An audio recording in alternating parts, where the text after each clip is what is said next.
የሚገርም ነው። ማንም ያልገመተውና ያልተጠበቀ ነገር ተከሰተ። እንግዲህ የግሌና ትህትና ወጥተው ነበር እራት ለመብላት። በዛ እራት ምግባቸው እንዲሁም ደግሞ የራት ግብዣቸው ላይ በጣም ትልቅ ፉክክር ነበረ። የተፎካከሩበት ምክንያት እንግዲህ እርስ በራሳቸው በጣም በብስጭት እንዲሁም ደግሞ በቅናት ላይ ነበሩ። እናም እንግዲህ አብርሽ ትህትናን ለማስቀናት ትህትናም ቢሆን እንግዲህ አብርሽን ለማስቀናት ሲያደርጉት የነበረው ትዕይንት በጣም ገራሚ ነበረ።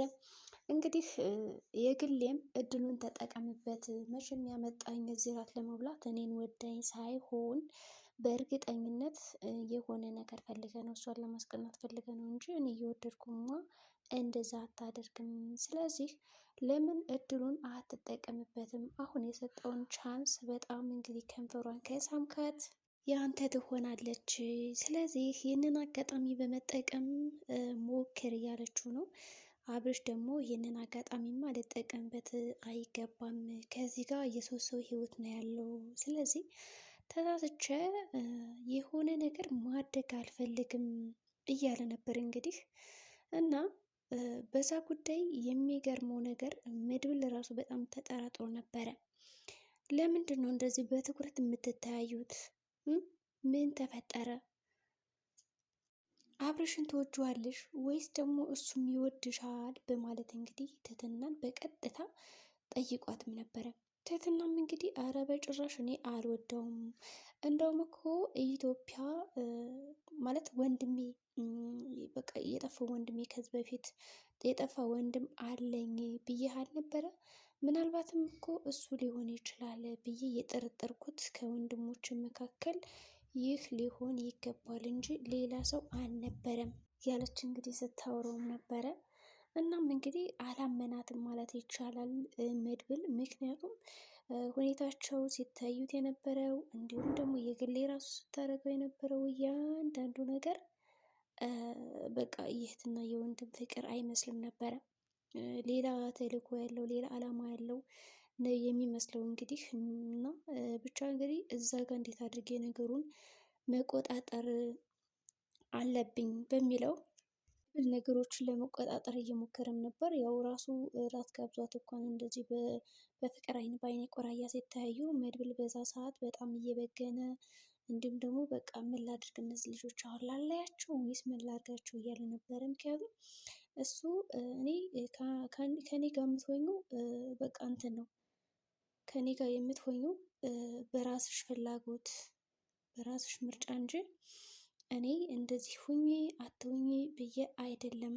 እና ይህንን ነገር ደግሞ አንቺ ማድረግ አለብሽ፣ አንቺ ማሰብ አለብሽ እያላትም ነበረ። እሷም እንግዲህ ችግር የለውም በማለት ጉዳዩን እንግዲህ ለማጣራት ሞክራለች። እናም እንግዲህ የወይን ጠጣች፣ ራት በላች። ከዛ እንግዲህ የሚገርመው ነገር በቃ መውጣት አለብኝ ብላ ወጣች ማለት ነው። ከዛ እንግዲህ ከወጣችን በኋላ ወዴት እንደሄደች ትህትና አይታወቅም። ምክንያቱም ቀንታ ስለነበረ እዛ ጋር ለግሌ ቀለበት ስላሰረላት አብርሽ ወታ ነበር ሄደች። በቃ አንተ ሂሳብ ክፈል ብላ ለመድብል ማለት ነው። መድብልም እንግዲህ እሺ ብሎ ለመክፈል ሂሳብ ወጥቶ ሲፈልጋት የለችም። ሰው በዛ አጋጣሚ እሱ ራሱ የሚገርማችሁ ነገር አይ ምናልባትም እኮ እንዴት ነው ይች ልጅ እንትን ብላ ይሆናል ማለት በቃ ምናልባትም ከአብርሽ ጋር ሄዳ ነው የሚሆን ምናምን ብሎ ነው ያሰበው። ነገር ግን እሱ እንደዛ አላደረገም ማለት ነው። ሰው በቃ ይመስለኛል። ግን እኔ እንዳሰብኩ ከሆነ በእርግጠኝነት ወይ ዝና ወይ መድብል አሉ እዛ አካባቢ ማለት ነው። ምክንያቱም እሷን እየተጠባበቁ ነበረ። የሆነ አጋጣሚማ መኖር አለበት፣ ከዛ አጋጣሚውን ተጠቅመን እንወስዳታለን፣ መውሰድ አለብን ግድ ነው እያለም ነበረ። እና እንግዲህ ወስዷት ይሆን ወይስ ደግሞ የት ገባች? ሰው ሁሉም እዛ ቤት ስካር በስካር ሆኖ ነው የተመለሱት። ስካር በስካር ሆኖ ነው የተመለሱት። እንግዲህ ስካራቸው እንዴት እንደሚለቃቸው አይታወቅም ማለት ነው።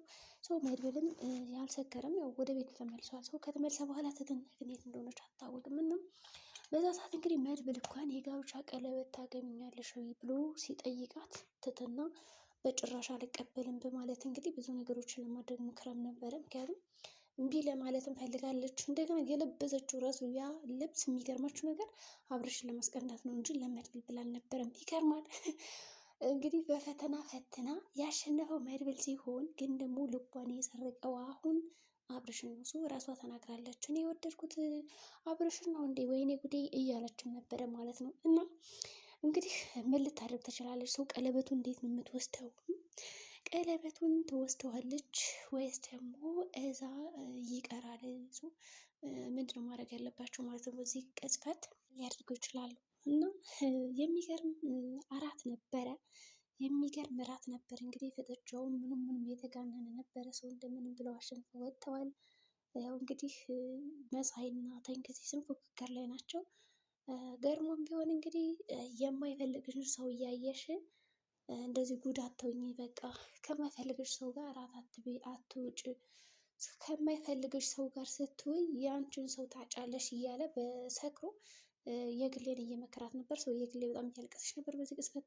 አንተ ደግሞ በቃ ሄድልኝ የሰካራም እያለች በጣም እየሰደበችው ነበረ፣ ተናዳ ስለነበር ማለት ነው። እና እሷም አብርሽ ለማስቀን ሁለቶችን በቃ አብርሽን ለማስቀናት ነው የለበሱት ያንን ቀሚስ። ተሳክቶላታል። ግን የሚገርማችሁ ነገር ማለት ነው አብርሽ የሆነ ሁለት ልብ ነው። መጀመሪያ የግሌን ሲያት በጣም ነው ሰፍ ብሎ ያያት። ከዛ ትትና ስትወጣ እንግዲህ ያንን ቀሚስ ለብሳ ወደ ትትና አይኑን አነሳ እና ሻምበል የሚባል ልጅ አለ፣ እሱ ጋር አትልበላ ነው እሱ ነው የጋበዘኝ ምናምን ትለዋለች። እሱ ደግሞ በጭራሽ በቃ እኔ ልውሰድሽ እና ደግሞ ሻምበል ምንም የሚባል ሰው የለም በህይወትሽ በእርግጠኝነት፣ ስለዚህ እኔን ለማስቀናት ነው ይህን ነገር ያደረግሽው እና ለምን አብረን ሄደን አንበላም እያላትን ነበረ። እሷ ደግሞ በጭራሽ እንደዛማ ሊሆን አይችልም፣ እኔ እውነቴን ነው አለኝ የራሴን ህይወት መጀመር እፈልጋለሁ እያለችውም ነበረ።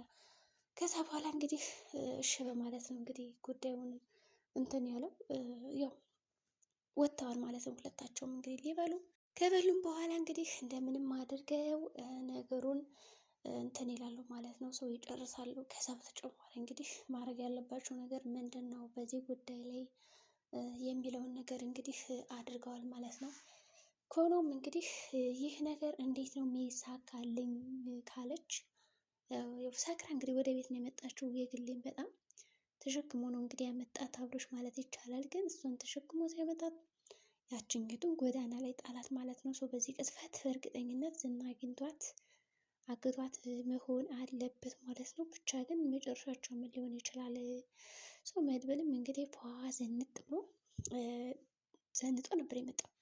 ዘንጦ ምናምን አምሮበት ያለ ወትሮ ብልጭ ብሎ እንግዲህ ነው የመጣ። እንደዛ እንግዲህ አዋርደው ሄዳለች። እሷም ቀለበቱን ሲያስርላት አይታ በቅናት ነው እንግዲህ ጥለው የሄደችው። የሚያሳዝነው ነገር ወይኑን ራሱ ጨለላት እያረጉት ነበረ። መድብል ብቻ ነው እንግዲህ ያልጠጣ እንዳንል እሱ ራሱ በጣም በመጨረሻ ጠጥቶ ነበረ።